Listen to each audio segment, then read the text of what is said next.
الحمد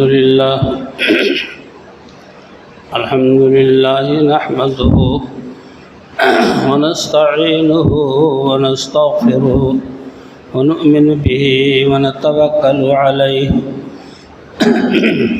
ونعوذ بالله من شرور أنفسنا ومن سيئات أعمالنا من يهده الله فلا مضل له ومن يضلل فلا هادي له وأشهد أن لا إله إلا الله وحده لا شريك له وأشهد أن محمدا عبده ورسوله صلى الله تعالى عليه وسلم.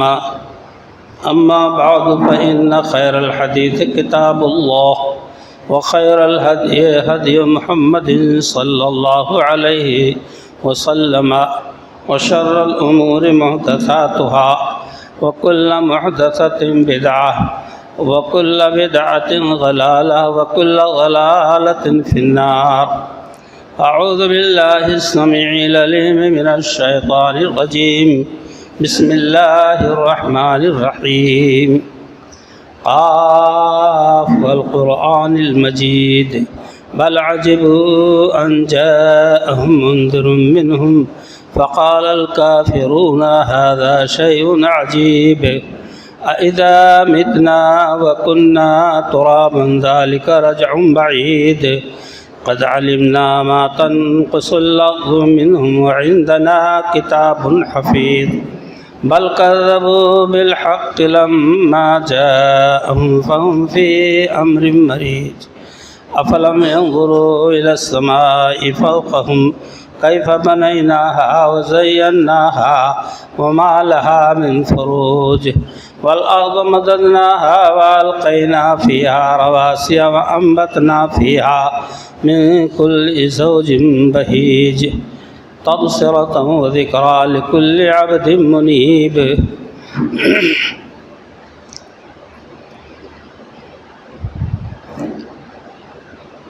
قال الله تبارك وتعالى في مقام آخر واتل عليهم نبأ ابني آدم إذ قربا قربانا فتقبل من أحدهما ولم يتقبل من الآخر. اللہ تبارک و تعالیٰ کی حمد و ستائش، عظمت و بزرگی ذکر کرنے کے بعد بے شمار درود و سلام ہوں امام الانبیاء سید الرسول جناب محمد الرسول اللہ صلی اللہ علیہ وسلم کی ذات گرامی پر. محترم حضرات، عید الاضحیٰ کے تعلق سے میں نے سابقہ جمعہ میں بہت سے مسائل کا تذکرہ کیا تھا. امید ہے کہ آپ اپنے ذہنوں میں محفوظ کیے ہوں گے. آج بھی اسی تعلق سے کچھ باتیں عرض کرنی ہیں. اللہ تعالیٰ سے دعا ہے کہ رب کائنات مجھے قرآن و سنت کی روشنی میں بولنے، آپ حضرات کو سننے سمجھنے اور ہم سب کو اس پر عمل کی توفیق بخشے. میرے دوست اور بھائیو، قربانی کیا ہے؟ قربانی کی حقیقت کیا ہے؟ تو دراصل قربانی ہر وہ نیک عمل صالح، نماز، روزہ، حج و زکوٰۃ، اور قربانیاں امر بالمعروف نہی عن المنکر، صلہ رحمی،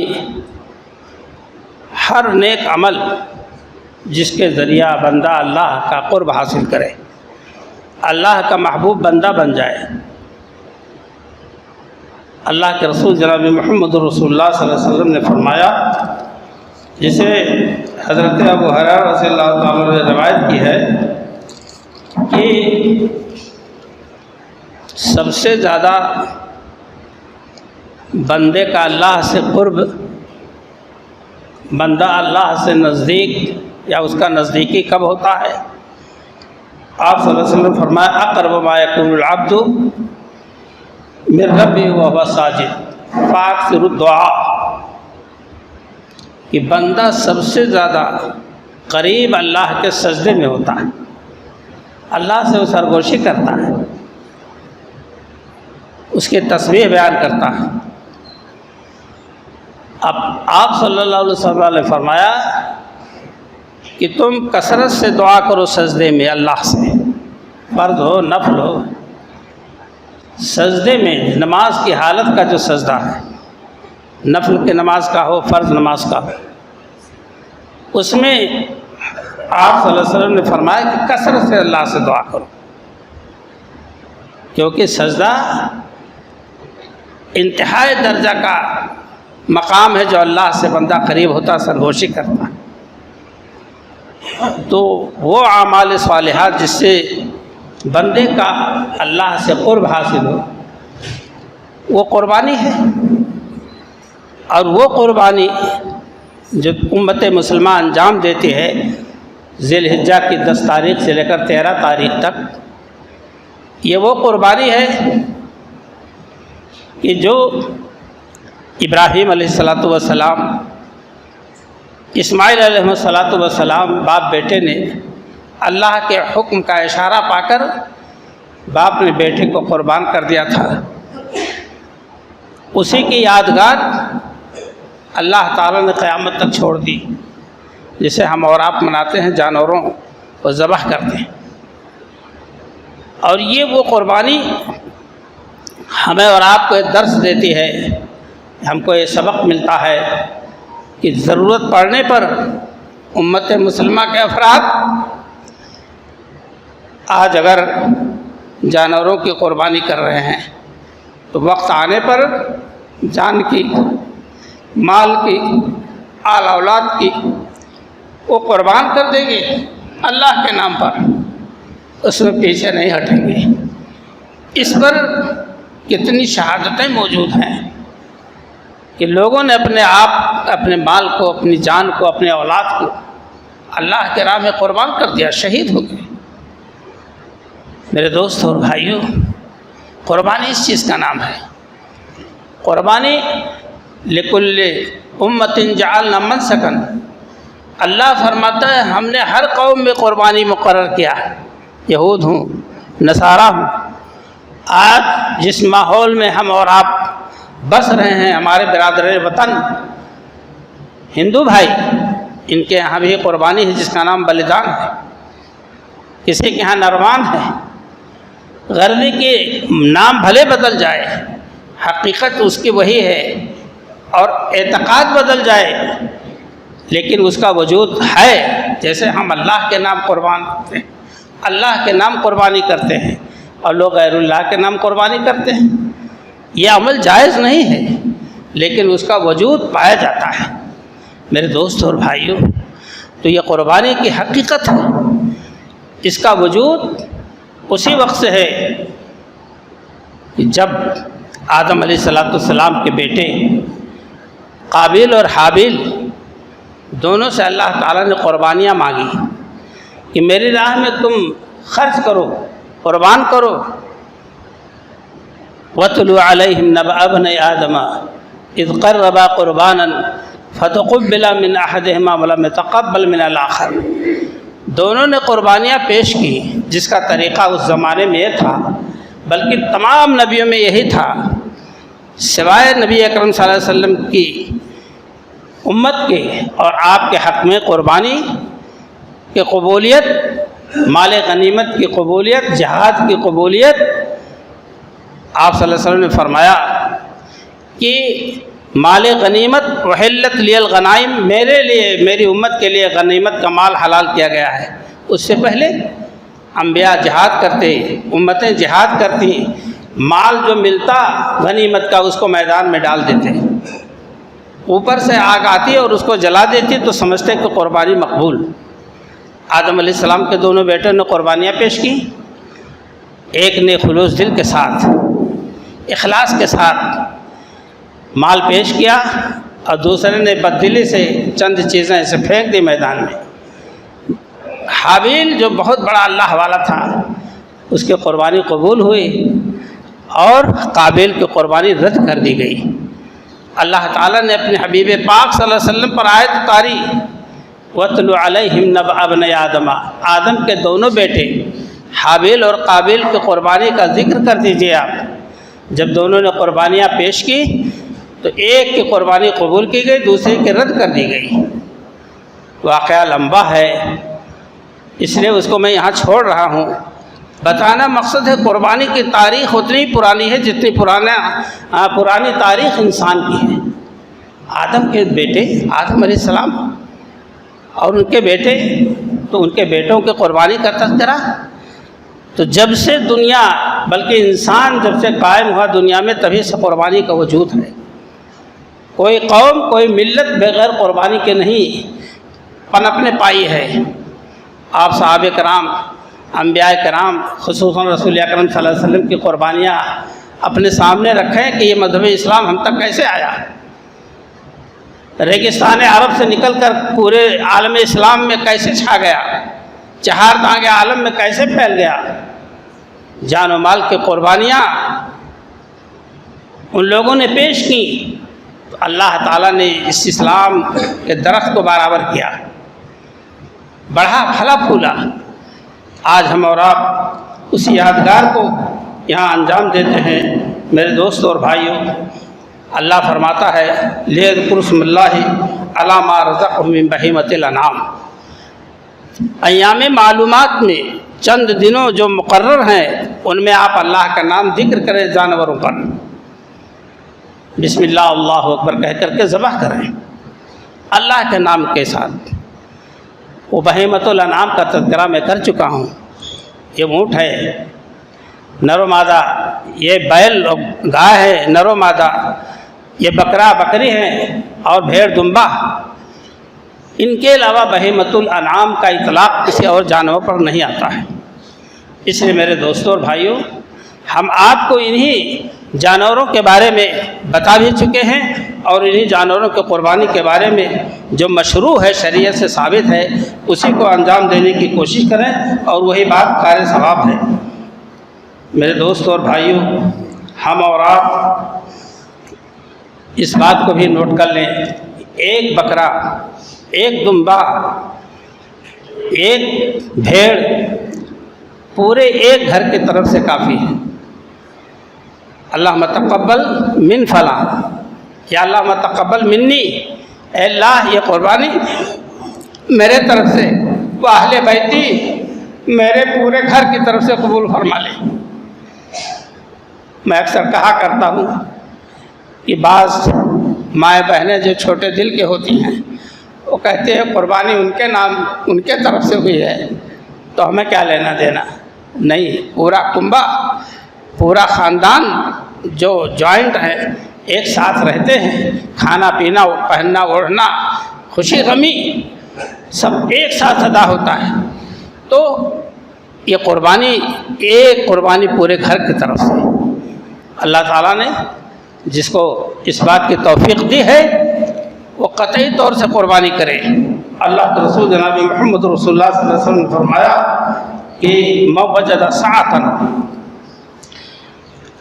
لا يضحى فلم يضحى فلا يحضر مصلانا۔ آپ صلی اللہ علیہ وسلم نے فرمایا جس کو قوت و طاقت حاصل ہو قربانی کرنے کی، وسعت ہو، پیسہ روپیہ ہے، دولت ہے، ایک قربانی کرنے کی وسعت ہے، قطعی طور سے وہ قربانی کر لے، اور جو ایسا نہ کرے ہماری عیدگاہ میں نہ جائے۔ نبی صلی اللہ علیہ وسلم نے بڑی سختی کے ساتھ یہ الفاظ فرمائے، کیونکہ جب ہمارے دل میں قربانی کا داعیہ نہیں پیدا ہوگا، جذبہ نہیں پیدا ہوگا، ہم اللہ کے نام اپنے اپنے گھر کی طرف سے ایک جانور نہیں قربان کر سکتے، تو پھر ہمارے ایمان کی کیا حقیقت رہے گی۔ نبی صلی اللہ علیہ وسلم نے ایسے شخص کو عیدگاہ میں جانے سے دھکار دیا ہے، آپ صلی اللہ علیہ وسلم نے روک دیا ہے۔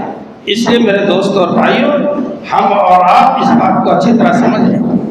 اسی طرح سے آپ صلی اللہ علیہ وسلم نے فرمایا یا ایھا الناس ان علی کل اہل بیت اضحیہ فی کل عام، ہر سال ہر گھر پر قربانی ہے ایک قربانی، مطلب ایک قربانی لازمی قطعی، جس کے پاس وسعت و طاقت ہے ہر گھر پہ ہر سال.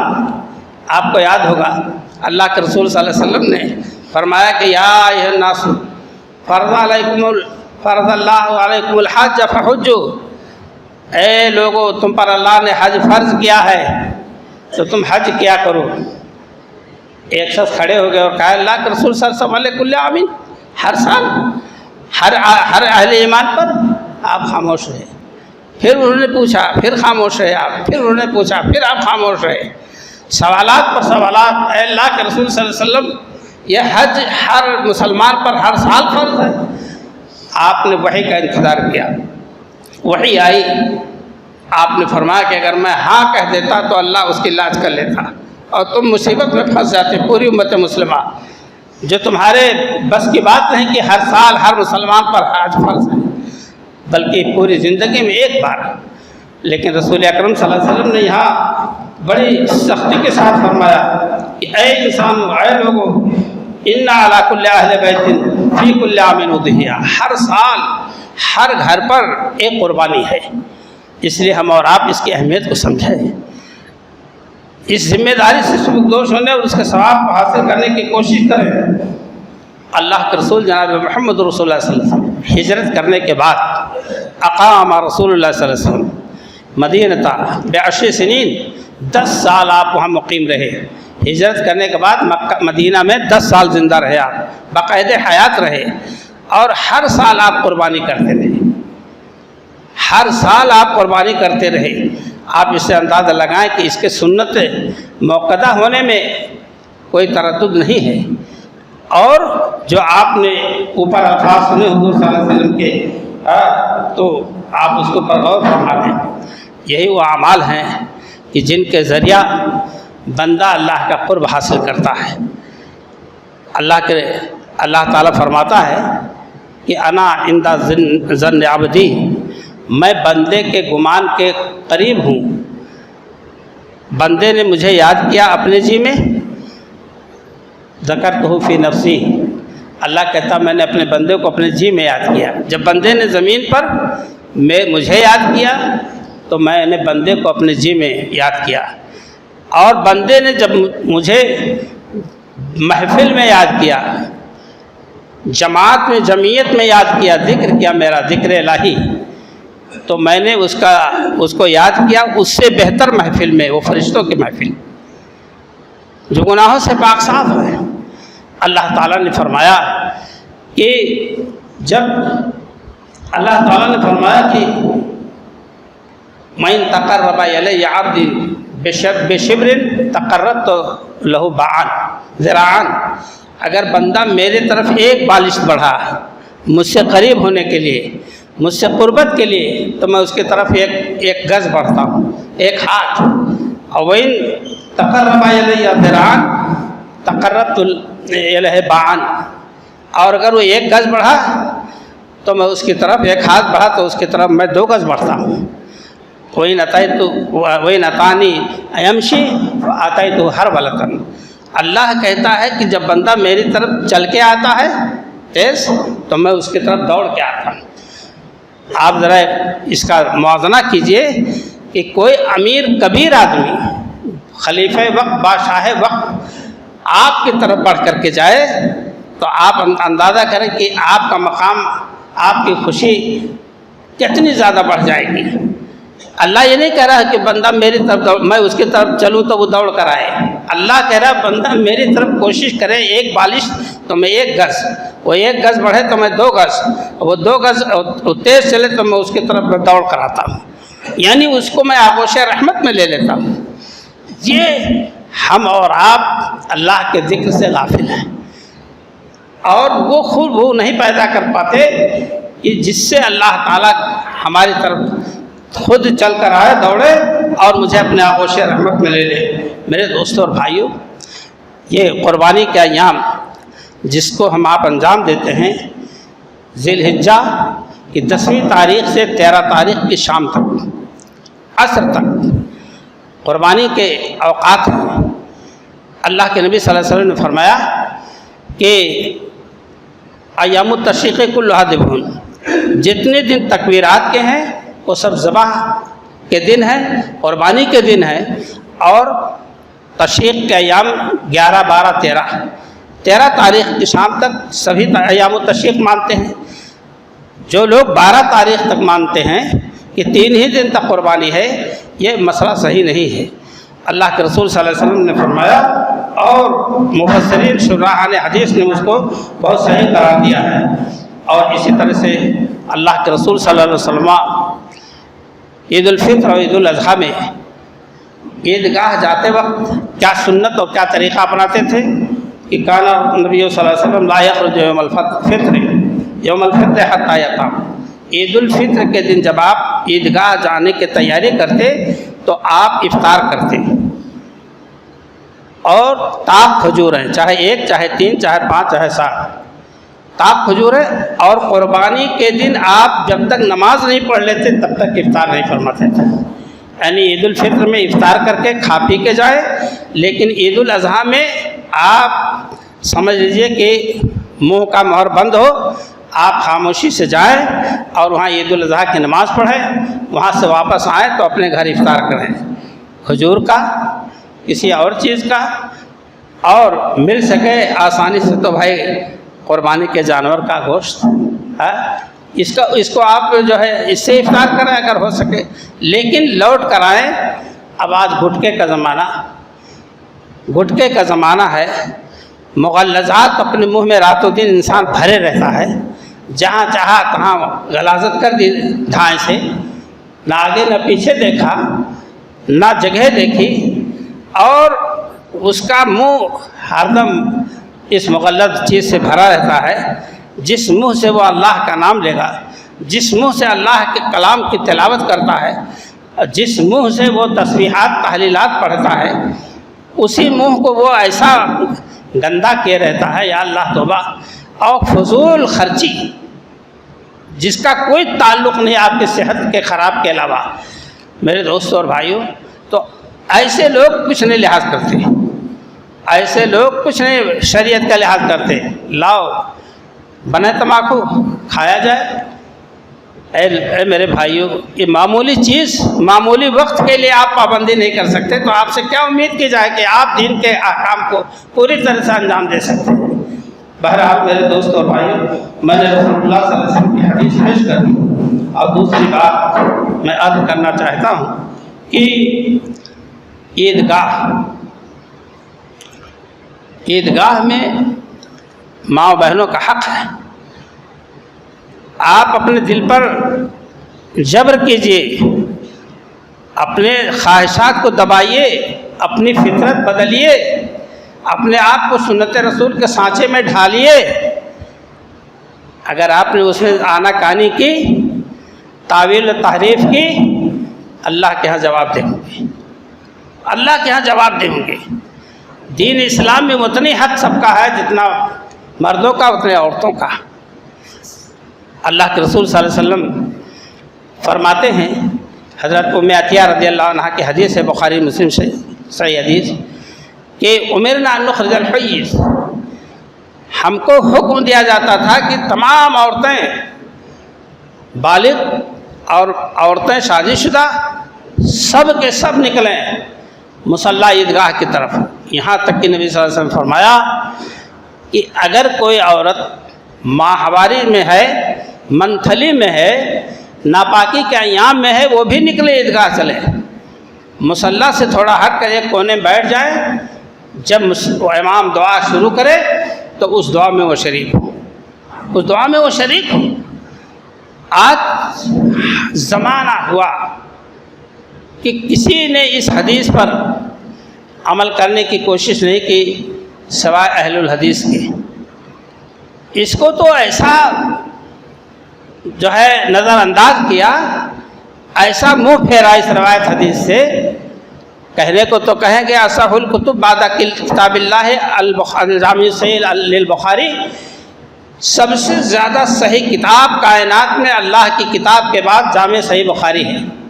اب جب جامع صحیح بخاری کی حدیث پیش کر دیا جائے تو دائیں بائیں جھانکنے لگتے ہیں، اس میں کیڑے مکوڑے نکالنے لگتے ہیں، اللہ کو کیا جواب دیں گے؟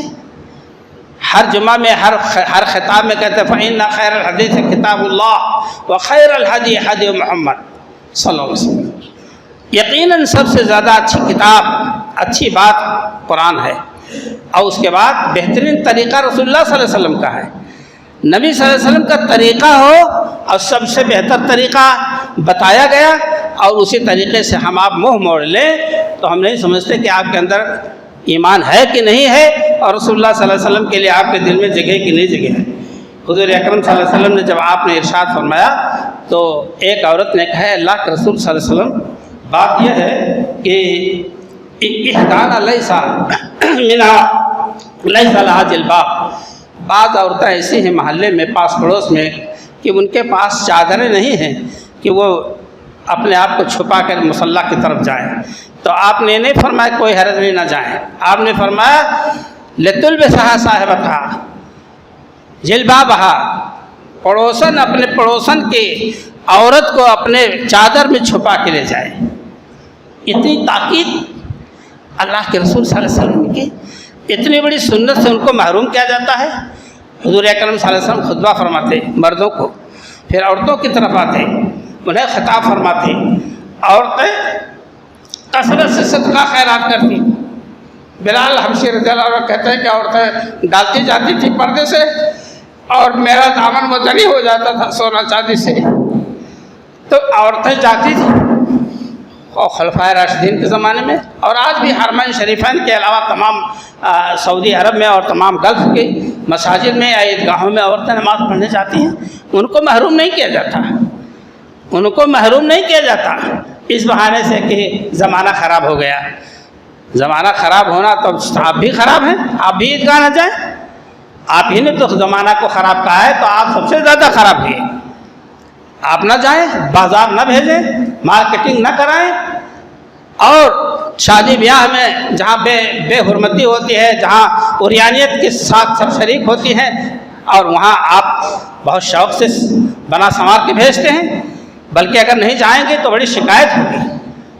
یہ معاملہ ہے، اور اللہ کے رسول صلی اللہ علیہ وسلم کی سنت آپ کے فرمان کے مطابق عمل کرنے میں ہم بغلیں جھانکتے ہیں اور محروم کرتے ہیں عورتوں کو۔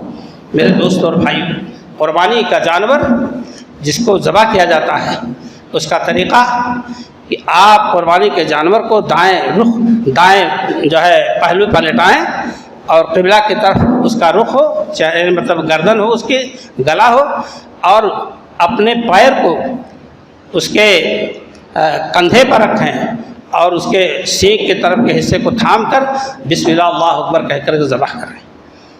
کہتے ہیں کہ اللہ کے رسول صلی اللہ علیہ وسلم، انس رضی اللہ عنہ روایت فرماتے ہیں کہ ضحى رسول اللہ صلی اللہ علیہ وسلم بکبشین املحین اقرنین موجونین وسمى وکبر، کہ نبی صلی اللہ علیہ وسلم نے 2 چتکبرے 2 سینگ والے دونوں کے خصیاں نکالے ہوئے، ان دونوں کا کہ آپ نے قربانی کی، اور اللہ کا نام لیا، بسم اللہ اللہ اکبر، بسم اللہ واللہ اکبر۔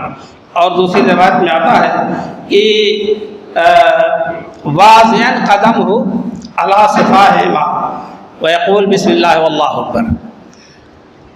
دوسری روایت میں ہے کہ آپ اپنے قدم مبارک کو اس کے گردن پر رکھے ہوئے تھے، اور بسم اللہ اللہ اکبر کہہ کر کے آپ نے اسے ذبح کیا، اور یہ بھی فرمایا کہ اللہم تقبل منی وعمل لم یزح من امتی، اے اللہ اس قربانی کو قبول فرما میری طرف سے، میری امت کے ان افراد کی طرف سے جو قربانی نہیں کر پائے، جن کے وسعت نہیں رہی، وہ قربانی نہیں کر سکے، ان کی طرف سے۔ یہ اللہ کے رسول صلی اللہ علیہ وسلم کی الگ خصوصیت تھی۔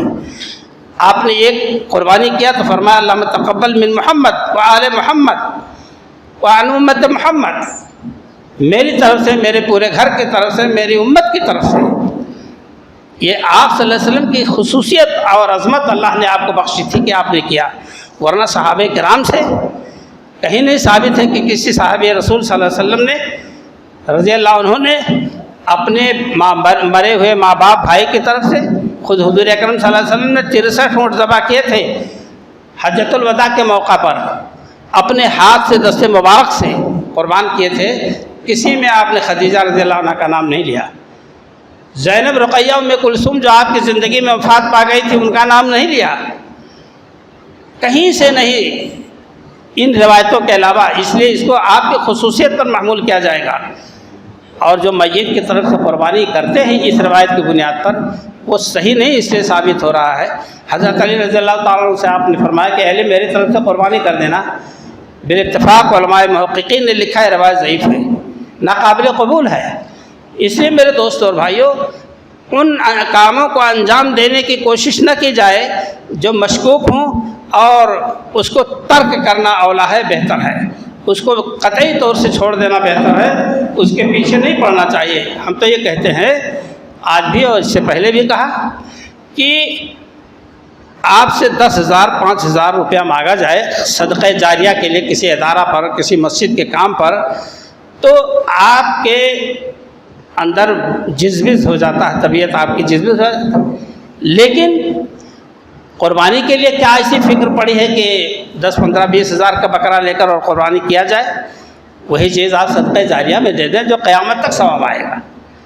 مسجد میں لگ گیا تو قیامت تک جب تک مسجد قائم ہے، مدرسہ جب تک قائم ہے، شعبہ حفظ ہے، شعبہ علم ہے، تو عالمانہ شعبہ ہے، تو آپ کو ثواب قیامت تک ملتا رہے گا۔ اس کی طرف آپ کیوں نہیں بھاگتے صدقہ جاریہ کی طرف میرے دوستوں اور بھائی؟ اسی کے علاوہ دعا جو پڑھی جاتی ہے، صحیح بخاری کی جو روایت ہے، بسم اللہ واللہ اکبر، بسم اللہ واللہ اکبر، اور بعض روایتوں میں آتا ہے جس کو شراحان حدیث نے تحقیق کر کے لکھا ہے کہ حسن ہے، حسن صحیح حدیث ہے، انی وجہت وجہی للذی فطر السماوات والارض، یہ پوری آیت کریمہ اور آخر دم تک اللہم تقبل من فلاں یا منی کہہ کر کے جو بسم اللہ اللہ اکبر ذبح کر کے کہا جاتا ہے، یہ روایت بھی صحیح ہے۔ میرے یہاں مقامی جمعیت اہل حدیث کی طرف سے 200-250 پوسٹر چھپے ہیں، برآمدے میں رکھے ہیں۔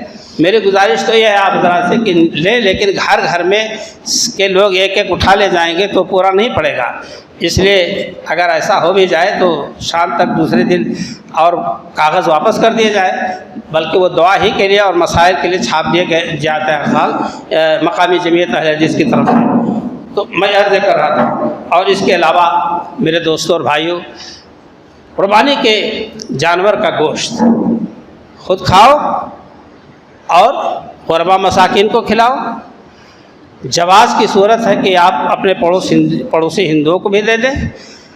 میں نے اس سے پہلے جمعہ میں وضاحت کی تھی کہ لوگ ایسا نہ کریں، تو ہمارے بعض افراد نے مجھ سے اعتراض کیا کہ کون ایسا کرتا ہے؟ کوئی نہیں کرتا ہے۔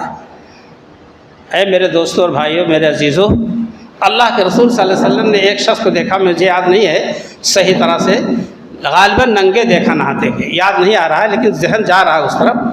تو آپ نے اس سے کچھ نہیں فرمایا، آپ نے یہ فرمایا خطبہ جمعہ میں، کیا ہو گیا لوگوں کو کہ ایسا ایسا نہاتے ہیں، ننگا نہاتے ہیں کھلے میدان میں؟ اللہ اکبر! اب لوگ تو نہیں تھے نا، ایک شخص تھا، اور اسی جمعہ کو کچھ دیر کے بعد ایک صاحب حاضر ہوئے ہمارے عزیز، کہنے لگے مولانا صاحب آپ نے بہت صحیح بات کی ہے کہ بعض لوگ تو ایسے پوری ٹانگ بکرے کی غیر مسلموں کے ہاں بھیج دیتے ہیں۔ تو مجھے کچھ سراغ ہوا ملتی ہے تب میں کوئی بات کہتا ہوں، نام نہیں لے سکتا، نہ دینے والے نہ پانے والے کا، لیکن اللہ کے رسول صلی اللہ علیہ وسلم ایک انسان کی غلطی پر اس کو شرمندہ نہیں کرتے تھے۔ آپ فرماتے کیا ہو گیا لوگوں کا ایسا ایسا کرتے ہیں۔ اس لیے میرے دوستوں اور بھائیوں، ہم ادب کے ساتھ اس بات کا ذکر کرتے ہیں کہ دیجیے، پڑوس کے ہیں لوگ ہیں، بعض لوگوں سے دوستی بھی ہے، لیکن اپنے غریب مسلمانوں کو نظر انداز نہ کریں۔ اس کے علاوہ اللہ تعالیٰ سے دعا ہے کہ اللہ تعالیٰ ہم تمام لوگوں کو یہ جو باتیں کہی گئی ہیں قرآن و سنت کی روشنی میں، اس پر عمل کی توفیق عطا فرمائے۔ عورتیں بہت محتاج ہوتی ہیں، دینی باتوں کے سننے سے قاصر رہتی ہیں، کہیں جلسہ پروگرام ہو تو آ گئیں، اور عیدین کی نماز میں تو لازماً حاضری ضروری ہے، آپ لوگ اس کی کوشش کریں۔ میرے دوستوں اور بھائیوں، ہمارے مسعود بھائی کے گردے میں انفیکشن ہے اور بیماری کا عرضہ ہے، اللہ تعالیٰ نے شفا عطا فرمائے، اور جو بھی بیمار ہیں، پریشان حال ہیں، کسی بھی انداز سے اللہ تعالیٰ ان کی پریشانیوں کو دور فرمائے۔ آمین، تقبل یا رب العالمین۔